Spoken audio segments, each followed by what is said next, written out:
وعلى ربهم يتوكلون۔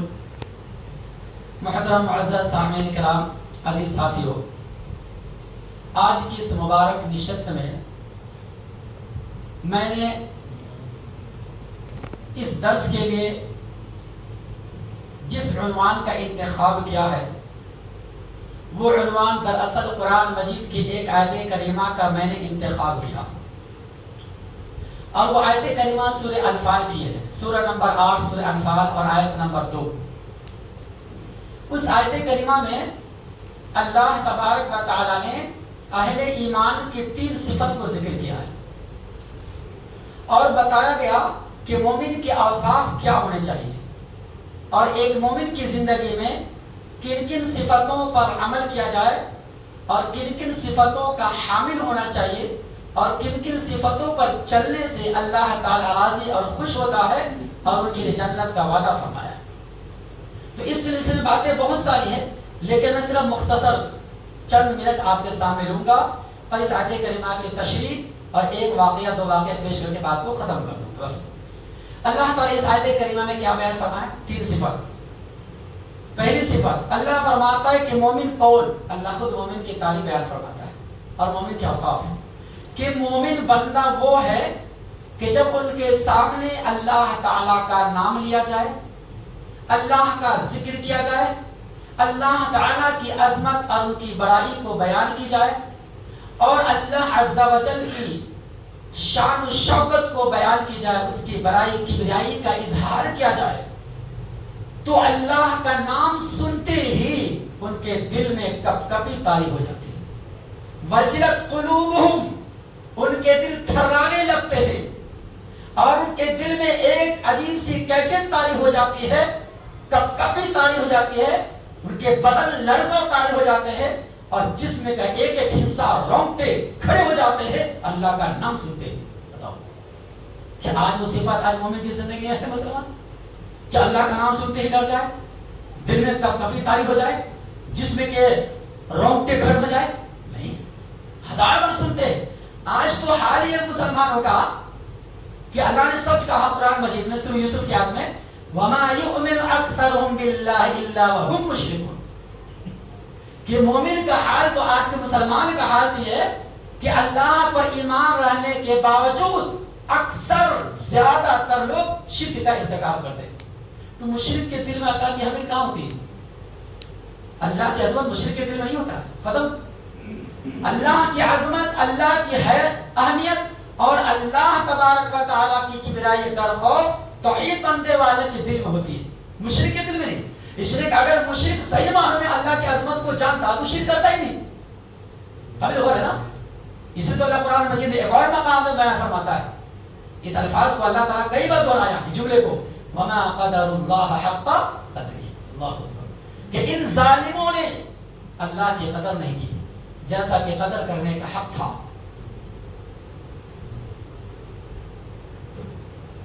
کشمیر سے لے کر کنیا کماری تک، اجمیر سے لے کر بغداد تک، دنیا کے سارے باباؤں کو، سارے ولیوں کو، سارے پیروں کو، سارے مرشد کو بلا لو اور سب مل کر کہے کہ اللہ تعالیٰ کے پیدا کردہ ایک چھوٹی مخلوق مکھی کو پیدا کر دے، اللہ نے اس کا چیلنج دیا ہے، یا ایھا الناس ضرب مثل فاستمعوا له ان الذين تدعون من دون الله، لوگوں سنو، ایک مثال بیان کی جا رہی ہے، غور سے سننا، بڑی پیاری مثال ہے۔ جو لوگ اللہ کو چھوڑ کر دوسروں کو پکارتے ہیں یا دوسروں کو حاجت روا مشکل کشا سمجھتے ہیں، اولیاء کہا ہے؟ اس سے کوئی مطلب نہیں سمجھے کہ بت پرستوں کے لیے، بت پرستوں کے لیے اولیاء کا لفظ آتا ہی نہیں ہے۔ من دون اللہ جب کبھی کہا جائے تو اس میں اللہ کے علاوہ سب کے سب داخل ہے، چاہے وہ انبیاء کرام ہی کیوں ہو، اولیاء کرام ہی کیوں ہو، سب سے کہا گیا۔ تو اگر صحیح معنوں میں دیکھو، مکھی پیدا کرنے تو دور کی بات، اللہ تعالیٰ اور آگے کرتا ہے، اس سے ہر کی چیز، مکھی تو کوئی نہیں پیدا کر سکتا نا، اس سے ہر کی چیز، اگر مکھی بابا کے قبر پر سے کچھ اٹھا کر لے جائے، کوئی میٹھی چیز یا کوئی چیز صرف اٹھا کے، اب مکھی کتنی چیز اٹھا کے لے جاتا ہوں، ہلکا سا معمولی چیز نا، کس میں کتنا وزن، اس میں اللہ کا ہے اگر وہ چیز اگر لے جائے مکھی تو کسی کے اندر طاقت ہے نومن مٹی کے اندر دفع بزر کہ اس کو چھڑا سکے اس کا دفاع کر سکے؟ ارے یہ بھی طاقت نہیں. ضعف الطالب والمطلوب، ارے مانگنے والا بھی کمزور، جس سے مانگا جائے وہ بھی کمزور ہے. یہ تو ایسے ہی ہو گیا جیسا کہ علماء سلف نے کہا کہ ایک آدمی ڈوب رہا ہو اور ایک دوسرا آدمی بھی ڈوبے شخص کو پکارے کہ میری مددگار مجھے بچا لے. ارے وہ تو خود ڈوب رہا ہے دریا میں، تجھے کیا بچا سکتا ہے؟ تو ایک ڈوبے ہوئے آدمی ڈوبے ہوئے شخص کو پکارے، ظاہر سی بات اس کی مدد نہیں کر سکتا. وہی حال ہے اللہ کو چھوڑ کر جو اولیاء کرام یا غیر اللہ کی پرستار، غیر اللہ کی عبادت کر، اس کی مثال ایسی ہے. وہ تو خود کمزور ہے، خود اپنی مدد نہیں لے سکتا ہے اور اپنی نقصان کا دفاع نہیں کر سکتا ہے، تو تمہارے نقصان کو کیسے دفاع کر دے گا؟ عجیب بات ہے. تو بہرحال بات لمبی ہو جائے گی. تو اس آیت کریمہ پہلی بات اللہ کے نام. امام مجاہد رحمۃ اللہ علیہ، امام سدی رحمۃ اللہ علیہ تابعی ہیں، حافظ ابن کثیر رحمۃ اللہ بیان کرتے ہیں اس آیت کریمہ کے روشنی میں کہ اگر کوئی آدمی گناہ کا ارتکاب کر رہا ہو، اگر کوئی شخص معصیت کا ارتکاب کر رہا ہو، ظلم ذاتی کا ارتکاب کر رہا ہو اور ان سے کہا جائے اتقوا اللہ، اللہ سے ڈر جاؤ، فوراً اس کے دل کو کبھی تھا نہیں جائے، وہ گناہ کو چھوڑ دے. اسی کے بارے میں اللہ کہتا ہے انما المؤمنون الذین اذا ذکر اللہ وجلت قلوبهم. یہ اس آیت کریمہ کی تفسیر. اب آ گیا اس آیت کریمہ دوسرے ٹکڑا. وَإِذَا تُلِيَتْ عَلَيْهِمْ آيَاتُهُ زَادَتْهُمْ إِيمَانًا، اور جب ان کے سامنے رب کی آیتوں کو پڑھ کر سنایا جاتا ہے، اللہ کی آیتوں کی تلاوت کی جاتی ہے، تو ان کے ایمان میں اضافہ ہو جاتا ہے. زادتہم ایمانا. حافظ ابن کثیر رحمۃ اللہ علیہ، امام بخاری رحمۃ اللہ علیہ اور دیگر مفسرین اور دیگر علماء سلف کا اس بات پر اتفاق نقل کیا کہ دیکھو انسان کے، مسلمان کے ایمان میں کمی اور بیشی ہوتی ہے، اور دلیل کے طور پر یہ آیت کریمہ اور بھی آیت کریمہ ہے لیکن یہ بھی پیش کیا گیا ہے. امام بخاری کا باضابطہ دلیل آتے اس آیت کریمہ کو کہ الایمان یزید و ینقص، ایمان گھٹتا بھی ہے بڑھتا بھی ہے. کیسے؟ خود اس کی تشریح کر رہے ہیں امام بخاری کا. الایمان یزید بالطاعہ و ینقص بالمعصیہ. اللہ، کیا مطلب؟ یعنی ایمان جو ہے نیکی کرنے سے، اطاعت و فرما برداری کرنے سے، اچھا کام کرنے سے، بھلائی کا کام کرنے سے ایمان میں اضافہ ہوتا ہے، ایمان میں بڑھوتری ہوتی ہے، ایمان میں قوت آتی ہے، ایمان پختہ ہوتا ہے، ایمان مضبوط ہوتا ہے. اور اگر کوئی گناہ کا ارتکاب کر لے، نافرمانی کا ارتکاب کر لے اور ظلم زیادتی کا ارتکاب کر لے تو اسے ایمان گھٹ جاتا ہے، ایمان کی پوزیشن ڈاؤن ہو جاتی ہے، ایمان کی بیٹری ڈاؤن ہو جاتی ہے. یہ ہے ایمان کی طاقت. تو اپنے آپ کو ایمان مضبوط کرنا چاہیے. لیکن احناف نے کیسے بول دیا علماء ہے، سمجھ نہ آ رہا. ہم کو تو نہیں لگا امام حنیفہ تو ایسا بولے ہو، یہ ان کی طرح منسوخ کر دیا گیا کہ کو تو پہلے بولتے نا موت سے پہلے اذا صح الحدیث فهو مذہبی. چاروں علماء نے کہا ہے، ایک وہی امام صاحب نے اور ہر علماء نے کہا موت سے پہلے کہ اگر ہماری کوئی بات قرآن حدیث سے ٹکرا جائے تو میری بات کو چھوڑ دو، قرآن حدیث پہ چلو. اذا صح الحدیث فهو مذہبی، جب سے یہ حدیث مل جائے وہی میرا مذہب. اب بتاؤ امام صاحب کے سامنے اگر یہ آیت کریمہ ہو یا صحیح حدیث آ جائے تو جان بوجھ کیسا کہیں گے؟ جب وہ خود کہتے ہیں کہ جب صحیح حدیث مل جائے تو اسی پہ چلو، یہی میرا مذہب ہے، میری بات کو چھوڑ دو. اس سے کیا پتا چلا یہ لوگ اصل میں عقیدے میں ماتوریدی ہیں، حنفی نہیں ہے، یہ ڈپلیکیٹ حنفی ہے. اصلی حنفی دیکھا تو ہم لوگ صحیح کر رہا ہوں، یہ نقلی ہے. اصلی حنفی ہم لوگ ہیں لیکن ہم کسی شخصیت کی طرف منسوخ نہیں کرتے. یاد رکھو، کسی شخصیت کی طرف، کسی انسان کی طرف ہم منسوخ نہیں کرتے.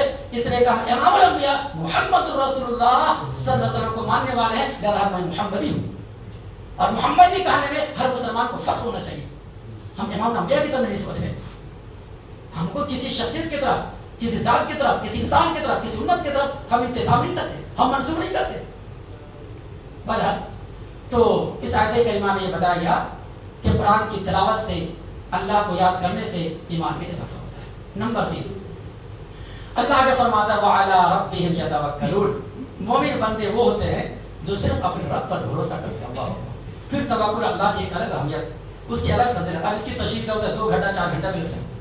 ایک دو واقعہ پیش کرتا ہوں. دیکھو اللہ پر بھروسہ کرنا, توکل علی اللہ. اس لیے میں یہ سب سے پہلے ایک دعا پیش کر دیتا ہوں, اس کے بعد ایک واقعہ, پھر بات ختم. یہ دعا صحیح بخاری اور صحیح مسلم میں, اور امام نبوی رحمۃ اللہ علیہ اس دعا کو باب التوکل علی اللہ یعنی توکل علی اللہ کے باب میں نقل کیا ہے, جو اس بات کی دلالت ہے, اس بات کی علامت پہچان ہے کہ اللہ پر بھروسہ توکل کرنے کی بڑی اہمیت ہے, اور اس دعا کو ہر مسلمان کو یاد کرنا چاہیے. اس دعا کو رات کو سوتے وقت پڑھنی چاہیے, ترجمے کے ساتھ سمجھ کر, تب اس کی فضیلت معلوم ہوگی. کیا فضیلت ہے؟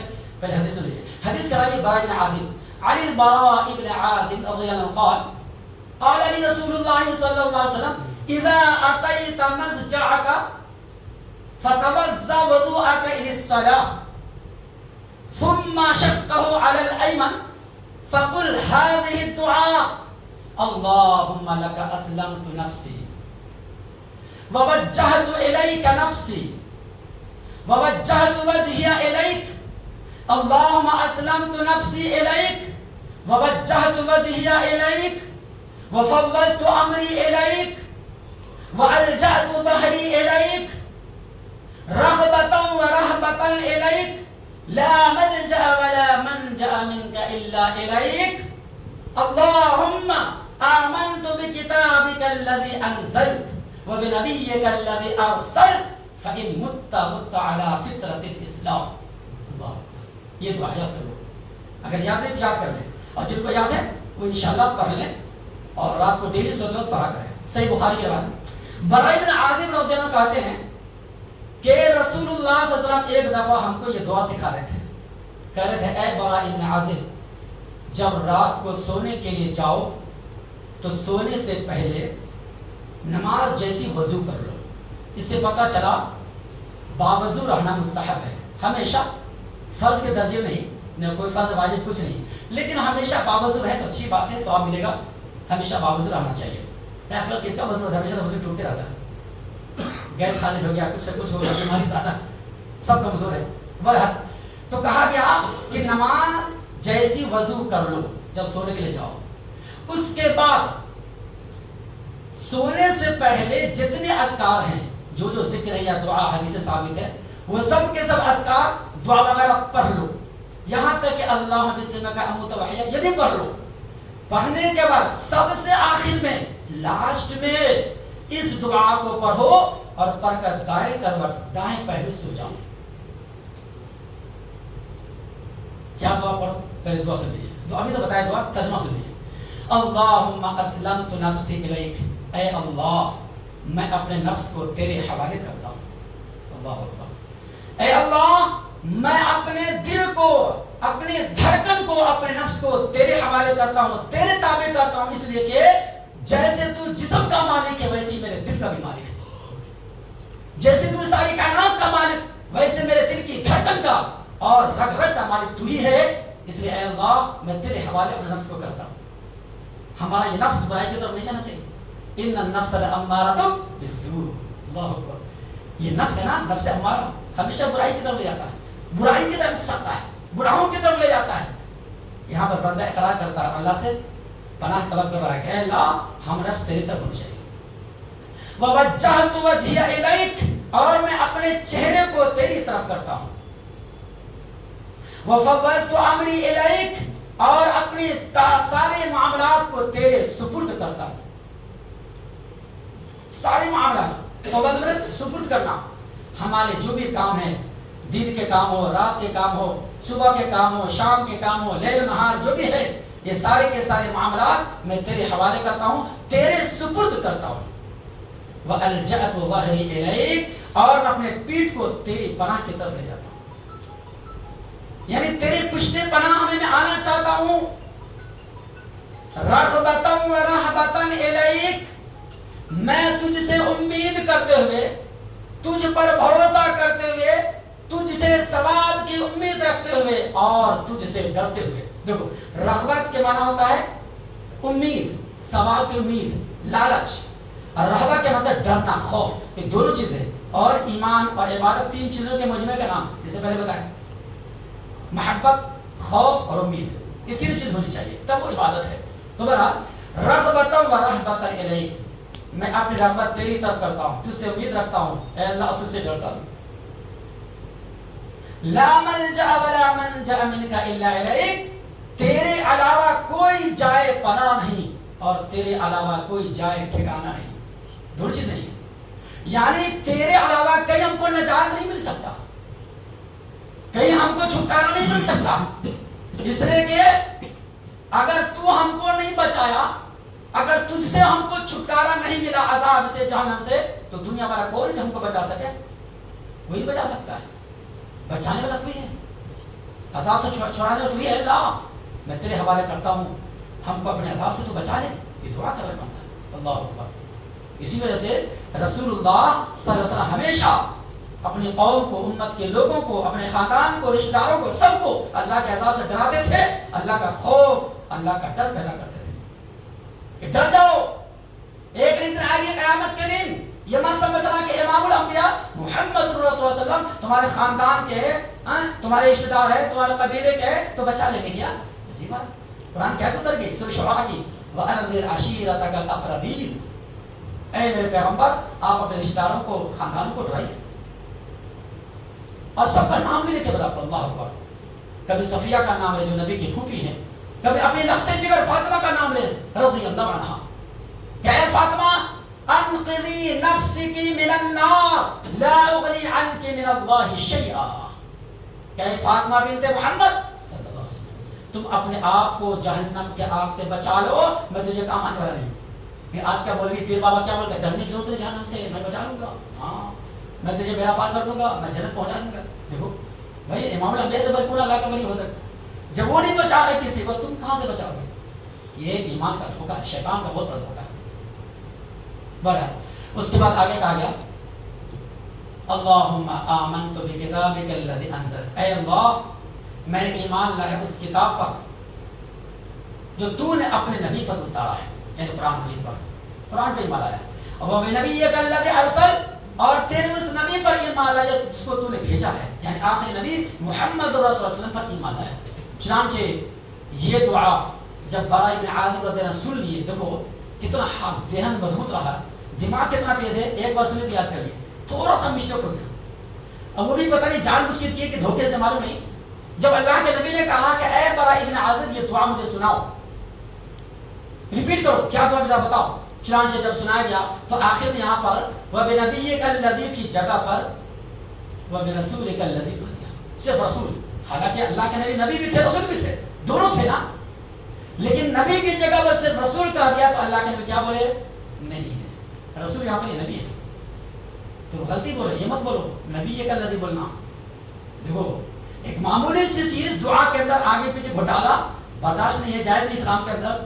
یہاں تک کتنا گھوٹالا کرتے تھے جی مولوی لوگ، پتہ نہیں رشوت کھا کے گھوٹالا کر رہے ہیں کہ سود کھا کے گھوٹالا کر رہے ہیں کہ عہدے کرسی کے لیے گھوٹالا کر رہے ہیں، پتہ نہیں کتنے لوگ گھوٹالا کر رہے ہیں دین کے نام پر، اسلام کے نام پر۔ ہر کوئی اسلام کا نام لیتا، ہر کوئی دین کا نام لیتا، لیکن دین کی آڑ میں آ کر گھوٹالا، گڑبڑی اور ایک جعلی اسلام پیش کرتے ہیں۔ اسی سے کتاب کا نام ہے جعلی اسلام اصلی اسلام کیا، وہ پڑھے اچھا ہوگا، زبردست کتاب ہے۔ اصلی اسلام کیا اور جعلی اسلام کیا، سب بولے کیا چھت کلر ہے، ماشاء یہ اصلی ہے یہ نقلی ہے، بس تو ہر چیز میں اصلی نقلی ہے نا، تو ہم اسلام کو بھی اصلی نقلی کیا سمجھیں گے، پرکھیں گے۔ تو بہرحال ایک معمولی چیز کو اللہ نے بولا یہ نہیں یہ صحیح ہے۔ اس کے بعد رسول اللہ صلی اللہ علیہ وسلم بیان فرماتے ہیں اگر تم اس دعا کو آخری میں پڑھنا، اب اس کے بعد کسی سے بات نہیں کرنا، اپنے بیوی سے بھی نہیں، جوڑوں سے بات نہیں کرنا، ہاں جو دوست ہے بیوی سے بات نہیں کرنا، کیونکہ آخری دعا ہے۔ نبی فرماتے ہیں اس دعا کو آخری جملہ بناؤ، آخری کلمہ، اس کے بعد بات کرنے کی کوئی اجازت نہیں، پڑھ کر سو جاؤ بس۔ سونے کے بعد اب اللہ کے نبی فرماتے ہیں اگر تیری موت اسی رات میں ہو جائے نا تو تیری موت اسلام پر ہوگی، اللہ اکبر، تیری موت فطرت پر ہوگی، تیری موت توحید پر ہوگی، تیری موت بخشش اور مغفرت کے راستے پر ہوگی۔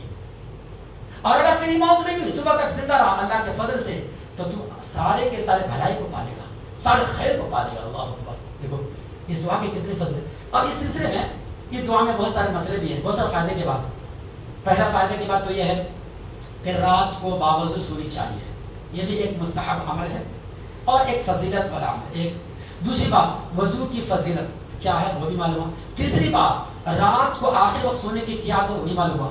چوتھی بات اللہ پر بھروسہ کرنے کا معاملہ ہے کہ وہی معلوم ہوگا. اور پانچویں بات اس دعا کے پڑھنے کا فائدہ یہ ہے کہ اگر مر گیا تو سیدھا جنت میں، کہ فطرت میں مرا تو مطلب جنت ہی.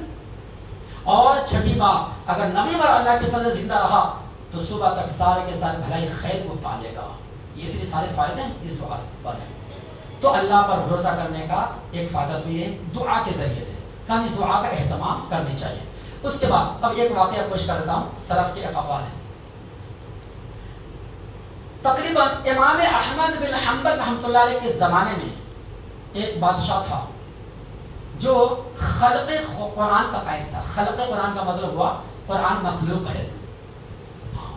اسی وجہ سے امام احمد حنبل کو مارے کھایا گیا اور ان کو ظلم کیا گیا، ان پر ستایا گیا، ان کو پریشان کیا گیا اسی مسئلے کے نتیجے میں کہ امام احمد بن حنبل رحمۃ اللہ کہتے تھے قرآن مخلوق نہیں ہے. اور وہ جو ظالم بادشاہ تھا، بدعتی بادشاہ، وہ کہتا تھا تم بولو قرآن مخلوق ہے، فتویٰ دو. وہ کہتا ہے میں کیسے فتویٰ دے دوں بھائی، ایسے فتویٰ تھوڑی دے دوں گا. کیا ہم کو تم شراب کا نشہ سمجھے گا کہ نشہ اتر جائے گا تو ہو گیا، بدل جائیں گے؟ یہ ایمان کا نشہ ہے، کبھی اترنے والا نہیں ہے.